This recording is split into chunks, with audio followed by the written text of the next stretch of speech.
All right, listeners, are you ready for this? I think so. Okay, because today on the deep dive, we're diving into Hungarian history. We are. But there's a twist. We're doing it quiz show style. Ooh, fun. Yeah, you guys sent in some amazing research on Hungarian history. Yeah, it was amazing. And I've been studying up. Oh, good. But you've taken that research and turned it into a quiz. Yes. So I'm a little nervous. Because what's so fascinating about history is that we often think of it as like fixed, Yeah. dates and events. Yeah. But when you look at different theories and interpretations, you realize history is always being debated Absolutely. and reshaped, right? Yeah. So are you ready to put me to the test? I am. All right. Hit me with your first historical hurdle. All right, let's start with the origins of the Hungarian people. Okay. What year did the Hungarian conquest led by Arpad take place? Okay, so the Hungarian conquest, I know it was sometime in the early Middle Ages. Okay. I remember those fierce horsemen sweeping across Europe. Yeah. I'm going to guess 902 AD. Not quite. Oh, The sources say the Hungarian conquest, also known as the Honfoglalis, occurred in 895 AD. okay, so just a few years off. Just a few years off, but you got the century right. I got the century right. Yeah. Okay, so 895 marks the year that these nomadic warriors swept into the Carpathian Basin. Yes. What were they after? Was it riches land? Or was there something else that drew them to this region? Well, that's where it gets really interesting. Okay. You see, the traditional view, the Finno-Ugric theory, suggests they migrated from the Ural Mountains region. Okay, I've heard of that. But there's this other theory gaining traction called the Carpathian Basin homeland theory. Okay. And it argues that the Magyars didn't just conquer, Mm-hmm. they were actually returning to their ancestral homeland Oh. after migrating across the Eurasian steppes. This is like a homecoming. Yeah, like a historical homecoming. That's amazing. Yeah, That really adds another layer to the whole conquest narrative. it does. Okay, so what's the next brain buster? All right, let's stick with origins. But this time we'll delve into their pre-Christian beliefs. Yeah. What symbolic object representing the three realms of their ancient belief system appears in various cultures' mythologies? Oh, okay. 3 realms. I'm going to need a little bit more to go on here. Okay. What kind of realms are we talking about? We're talking about the heavens, the earth, and the underworld. Okay. 3 realms. Heavens, earth, underworld. Hmm. I'm envisioning some kind of artifact. Okay. Could it be a scepter? Ooh. Maybe a sacred fire?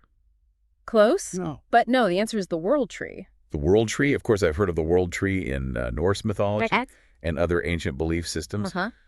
How did the Hungarians view this world tree? Well, for them, it connected those 3 realms, Okay. the heavens, earth, and underworld. So the roots represented the underworld with the negative forces. Okay. The trunk symbolized the middle world where humans lived. Uh-huh. And the branches reached towards the upper world, the realm of good spirits. So even before Christianity, they had a pretty sophisticated understanding of the cosmos. Yes, they did. And their place in it. Exactly. Okay, bring on the next question. All right, this one jumps ahead a bit Okay. to the 16th century. Ooh, okay. What title did the Ottoman Sultan bestow upon János Szápolyai János Szápolyai. after the fall of Buda in 1541? Okay. I remember János Szápolyai. He was involved in some kind of power struggle Right. after the Battle of Mohawks. Yes.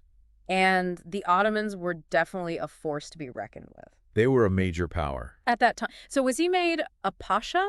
A pasha. Like a regional governor for the Ottomans? Not quite. Oh. He was actually recognized as the king of Hungary, Okay. but as a vassal to the Sultan. Oh, a vassal king. So he got to wear the crown, He did. but not wield the true power.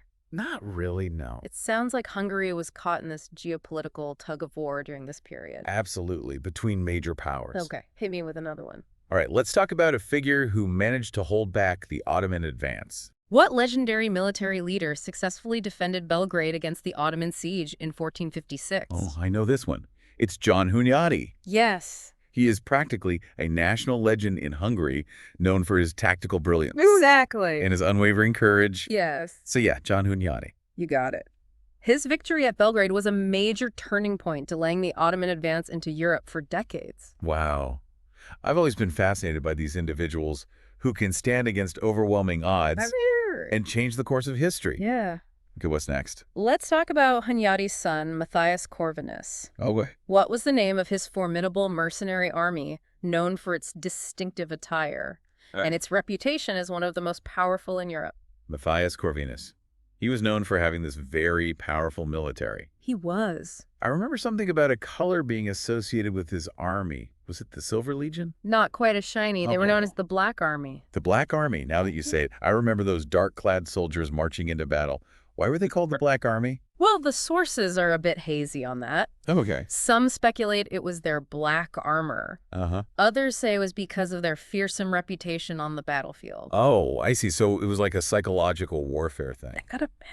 Imagine encountering this formidable force in the heat of battle, I know it would be terrifying. led by legendary commanders like Pal Knitzy. Yes, Pal Knitzy. Said to be so strong he could lift a millstone. That's the legend. I wouldn't want to arm wrestle that guy. Good either. Okay, from ancient origins to legendary armies, we're really covering some ground here. We are. What's the next historical puzzle you have for me? Okay, this one focuses on language. Okay.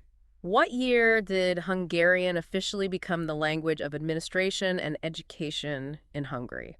Okay, language is always a powerful tool for shaping national identity. It is. And I'm guessing this must have occurred during a period of growing national consciousness in Hungary.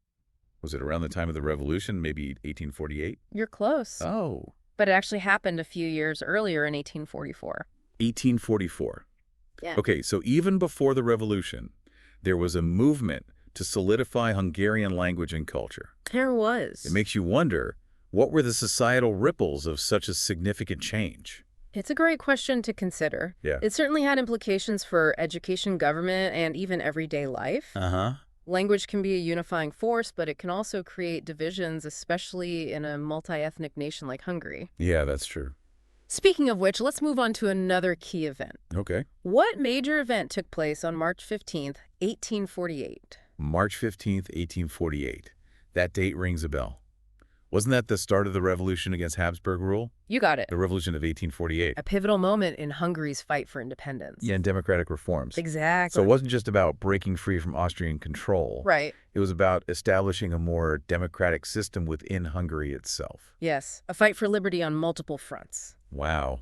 Okay. So much happened in just those few short years. A lot did. All right, ready for the next question. Bring it on. Okay, let's talk about a figure who embodied this spirit of reform, Okay. who is known as the greatest Hungarian, Ooh. for his role in promoting social and economic reforms in the 19th century. The greatest Hungarian. That's quite a title to live up to. I'm going to guess Lajos Kossuth.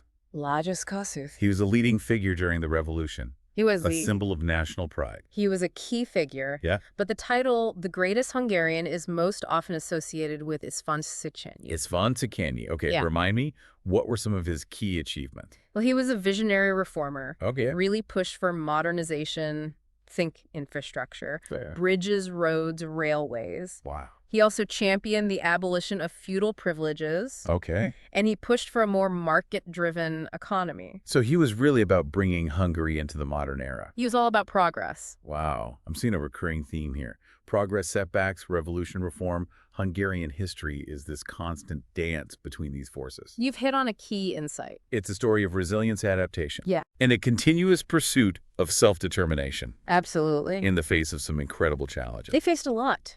Okay, now for our next question. Yes. Oh, this sounds a bit ominous. It does a little bit. All right, lay it on me. What's the next challenge? What restrictive law passed in 1920 aimed to limit the number of Jewish students in higher education? Okay, 1920. Sadly, I know this reflects the rise of anti-Semitism across Europe at the time. Sadly. It's heartbreaking to see prejudice like that codified into law. Was this called the Jewish Quota Act? While that captures the essence, the actual term used was numerus clausus, Numerous clause. Latin for closed number. It sounds so official. It does. So clinical. It's a chilling reminder of how discrimination can be disguised in bureaucratic language. It's a reminder to be critical of the language used to describe historical events. Yeah. And to look beyond the surface to understand the real motivations and consequences. Absolutely. All right, are you ready for another question? I am. Okay, hit me with another brain teaser. Let's talk about a political anomaly. Ooh, okay. In what year did Hungary, under Miklos Horthy, Miklos Horthy. become a kingdom without a king? Okay, that's a head-scratcher. After World War I know Hungary was in turmoil. They even experienced a short-lived communist regime. Was this strange kingdom situation established around 1925? You're incredibly close. Oh. the Kingdom of Hungary, with Horthy as regent. Uh-huh. But no king on the throne Well, was yeah. restored in 1920. 1920. So right after the war ended, they went for a kingdom, They did. but couldn't decide on a king. It was a complex situation. What was the thinking behind that? Well, there were strong monarchist sentiments, Okay. but the choice of a suitable king was divisive. I see. Some wanted to restore the Habsburgs, others favored different royal houses, or even a republic. So they went for a placeholder king, Kinda. just keeping the seat warm until they could figure things out. Exactly. That's a fascinatingly bizarre historical footnote. It is. It really highlights the political complexities of the time. It does. And the ongoing debates about Hungary's future. Yes. Okay, you ready for another question? But I am. All right. What other historical surprises do you have in store for me? What event in 1938 led to the return of a significant portion of southern Slovakia to Hungary thanks to the intervention of Nazi Germany? 1938. This must be connected to Hitler's rise to power Yes. and his meddling in Central European borders. Was this the result of the First Vienna Award? You are absolutely right. Okay. The First Vienna Award was a result of Hitler's aggressive foreign policy Huh? and his desire to appease potential allies like Hungary. It's a sobering reminder of how international politics can reshape maps and destinies, It can. often with devastating consequences. Yes. Okay, what's next? Let's shift to a very sensitive and tragic event. Okay. What infamous event in 1944 resulted in the deportation of hundreds of thousands of Hungarian Jews to Auschwitz? This is a dark chapter in human history. It is. A consequence of Nazi ideology Yes. and the collaboration of some Hungarian authorities. Unfortunately, yes. It's difficult to even speak about. But we must never forget these events We should never forget. and learn from them. Absolutely. So this is the deportation of Hungarian Jews to Auschwitz. Yes, the systematic deportation of Hungarian Jews to Auschwitz began in May 1944. May 1944. Orchestrated by Adolf Eichmann and his collaborators. It's just a stark reminder of the horrors that can unfold when hatred and prejudice take hold, It is. and the importance of fighting against injustice in all its forms. Absolutely. Okay, let's move on to the next question. All right, after the war, Hungary found itself under a new form of control.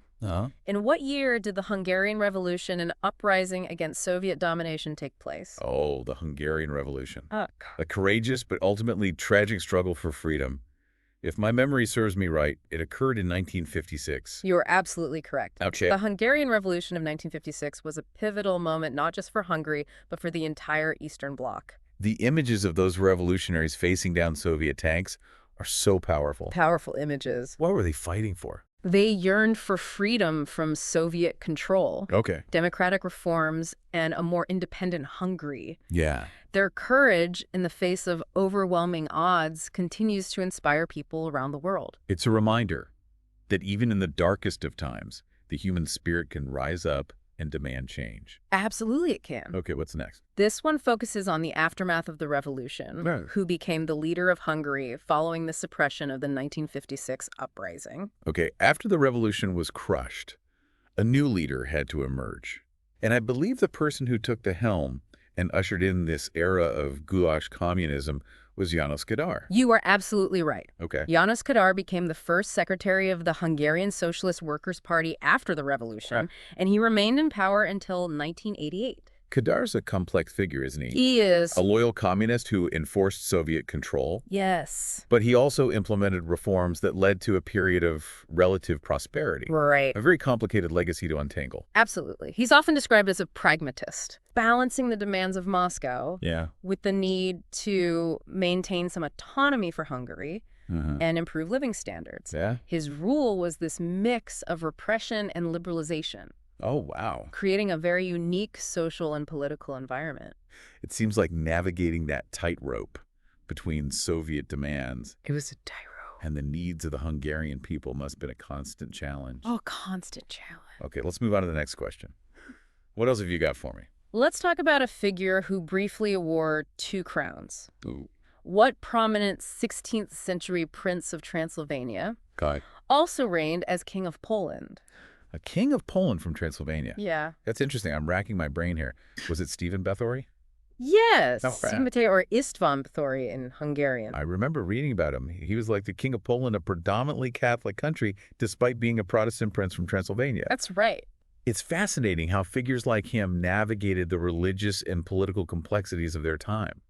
It is. Okay, what's next? This next question delves into a very unique aspect of Hungarian political thought. Right. What was the name of the doctrine which held that the physical crown of Hungary, personified as His Majesty the Holy Crown, embodied the state's authority? I remember this from the research, the Holy Crown Doctrine. Yes. This idea that the crown itself held a kind of mystical power and legitimacy, Right. requiring coronation with it for a ruler to be considered truly legitimate. Precisely. It's a fascinating concept, unique to Hungary, Yeah. that demonstrates the symbolic power invested in objects and the enduring influence of tradition in political systems. So the crown wasn't just a symbol of power, No, but was seen as the embodiment of Hungary's sovereignty and history. you got it.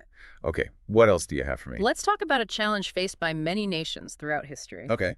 What were the three main factors that contributed to Hungary becoming a multi-ethnic state? Okay, multi-ethnic state. Hungary has a rich and diverse cultural tapestry. It does. But I'm guessing there were some specific historical events that shaped this. Was it invasions by neighboring empires? Okay. The influence of trade routes, bringing in different people? Okay.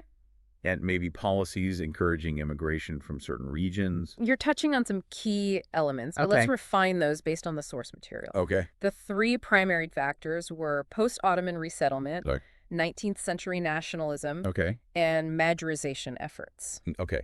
So post-Ottoman resettlement. So after the Ottomans were pushed out of Hungary, there was a deliberate effort to repopulate certain areas. Exactly. Yeah. The Habsburg rulers encouraged migration of various groups, Okay. including Germans, Serbs, Slovaks, and Romanians, Uh-huh. to fill the void left by the Ottomans. So that had a huge impact on the demographic makeup of Hungary It did. and 19th century nationalism. Yeah. I can see how, as different ethnic groups developed stronger senses of identity, Right. that could lead to tensions and challenges to a unified Hungarian state. Absolutely. Yeah. The rise of national movements within Hungary's ethnic groups. Coupled with resistance from the Hungarian elite to their demands for autonomy, created a volatile mix. And then there's Majorization, which sounds like an attempt to create a more homogeneous Hungarian culture. It was. Was this imposed on these diverse groups? It was. Following the Austro-Hungarian Compromise of 1867, Okay. there were efforts to assimilate minorities, particularly Germans and Jews, into Hungarian culture. So this effort to create a unified national identity was a complex, Very complex. often contentious process. It was. It really makes you appreciate the challenges of building a nation Yes. while respecting the diverse cultures within it. It's a balancing act. It is. Okay, are you ready for another round of Hungarian history trivia? Hit me with your best shot. Okay, what's next? Let's delve into a period of significant territorial changes. What international agreement signed in 1920 resulted in Hungary losing 2/3 of its territory and a large portion of its population? 1920 loss of territory. That's got to be the Treaty of Trianon, right? Often cited as a national trauma for Hungary. Exactly. The Treaty of Trianon had a profound impact on Hungarian society and politics, shaping the nation's identity and foreign policy for much of the 20th century. Yeah, it makes you think about the long-lasting consequences of treaties. Yeah. And the importance of understanding historical grievances, even if they happened a century ago. It's a reminder that history continues to shape the present. Okay, what else have you got for me? Let's talk about a key figure in the development of Hungarian language and culture. What 16th century religious reformer is credited with translating the Bible into Hungarian? Okay, a 16th century Bible translation. That had to be a monumental task. Was it János Calvin? Not quite. The translator who took on this monumental task was Gaspar Karoli. Gaspar Karoli. I'll admit that name wasn't on the tip of my tongue, but I can only imagine the impact his translation had on solidifying the Hungarian language and spreading literacy. Absolutely.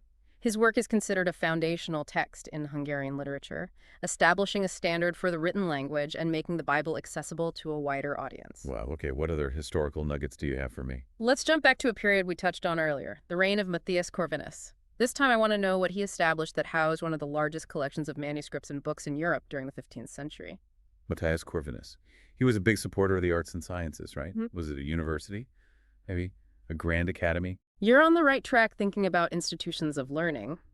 He actually created a renowned library called the Bibliotheca Corviniana. The Bibliotheca Corviniana. It sounds so grand and impressive. It must have been a treasure trove of knowledge, attracting scholars from all over. It absolutely was. It solidified Matthias Corvinus's reputation as a true Renaissance king. showcasing his intellectual curiosity and his commitment to the advancement of knowledge. Okay, I'm ready for the next question. Bring it up. What major event in 1944 marked a tragic turning point in Hungary's history, leading to the country's occupation by Nazi Germany and the intensification of the Holocaust? 1944. This must be the German occupation of Hungary, right? Yeah. I remember reading about how Hitler, fearing Hungary might seek a separate peace, decided to take direct control. You are absolutely right. The German occupation of Hungary in March 1944 had devastating consequences, particularly for the Hungarian Jewish community. It's a stark reminder of the horrors that can unfold when totalitarian regimes gain power, and the importance of remaining vigilant against all forms of intolerance and oppression. It's a lesson we must never forget. Okay, are you ready for another question? I am. Let's go back in time. What year marked the beginning of Ottoman rule over a significant portion of Hungary, a period that lasted for over 150 years? The Ottomans, I know they were a major power in southeastern Europe for centuries. Was it 1526? That was the year of the Battle of Mohawks, which I believe led to the fragmentation of Hungary and the Ottoman Empire gaining control over a large part of the country.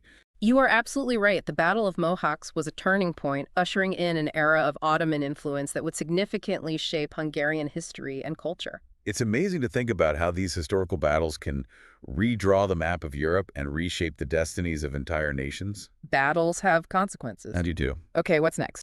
What major historical trends starting in the 18th century transformed economies and societies across Europe, including Hungary? 18th century economic and social transformation. This has to be the Industrial Revolution, right? It was a period of unprecedented technological innovation and economic growth. But it also led to significant social upheaval and the rise of new political ideologies. You nailed it. The Industrial Revolution, though it unfolded somewhat later in Hungary compared to other parts of Europe, had a profound impact on the country, leading to urbanization, the growth of factories, and the emergence of a new working class. Yeah, it's amazing to think about how this one historical trend had such a ripple effect, transforming societies and reshaping the global landscape. It was a game changer. Okay, what's next? Let's talk about a political system that emerged in Hungary after the Austro-Hungarian Compromise of 1867. What was the name of this system characterized by a dual monarchy in which Hungary shared a monarch with Austria but enjoyed a degree of autonomy in its domestic affairs? Shared monarch, but with some autonomy. This must be the dual monarchy or the Austro-Hungarian monarchy, right? It was a complex arrangement attempting to balance the interests of both Austria and Hungary. You're absolutely right. The dual monarchy was a fascinating political experiment, reflecting the growing national consciousness within Hungary and the challenges of maintaining unity in a multi-ethnic empire. It makes you wonder how such a complex system actually functioned in practice. It was a delicate balance. It must have been. But Okay, what else do you have for me? Hit me with your best shot. what significant event in 1989 marked a symbolic break with Hungary's communist past and a step towards reconciliation and national healing? 1989. That was a year of monumental change across Eastern Europe. In Hungary, was it the dismantling of a section of the Iron Curtain on the border with Austria? You're close thinking about a powerful symbol of change. In Hungary, it was the reburial of Imre Nagy, the reformist prime minister executed after the 1956 revolution. His reburial with full state honors was a powerful act of acknowledging past injustices and honoring those who fought for freedom. Imre Nagy's reburial. That's a truly powerful symbol, recognizing the wrongs of the past and paving the way for a new era of democracy and human rights. It was a cathartic moment, allowing Hungarians to confront their history and to begin the process of healing and reconciliation. Yeah, it's a reminder that confronting the past is often essential for moving forward as a nation. It's an important step. Okay, what's next? I'm eager to see what other historical insights you have for me. What was the main focus of the student-led protests in Budapest in October 1956? These protests quickly escalated into a nationwide uprising against Soviet rule, becoming a pivotal moment in the Cold War. Okay, student protests in 1956. They were demanding greater freedom, right? Freedom of speech, freedom of the press, an end to Soviet censorship and control. You are absolutely right. Those were key demands, along with calls for democratic reforms, the withdrawal of Soviet troops, and a more independent Hungary. Yeah, it's inspiring to think about the courage of those students, standing up to a totalitarian regime and demanding their fundamental rights.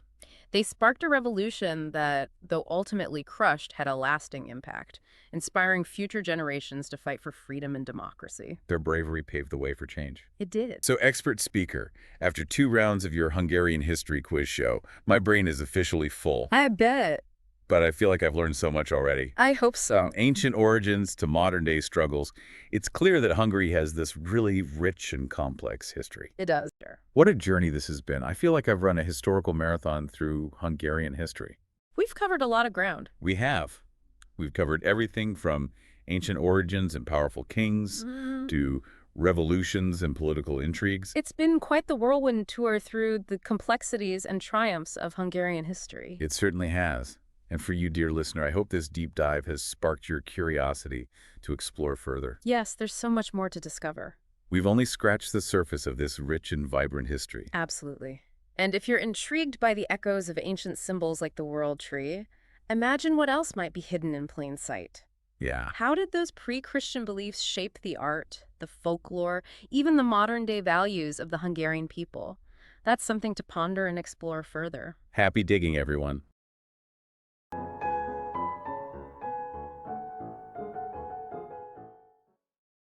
Our podcast discussions are based on our ebook, Hungary's Hall of Fame in a Nutshell. History, literature, art, music, science, sport. Scan the QR code or check the link in the description to download your copy of Hungary's Hall of Fame in a Nutshell. As a special bonus, you'll also receive the Illustrated Companion, featuring over 100 detailed illustrations to visually enrich your understanding of the book's content.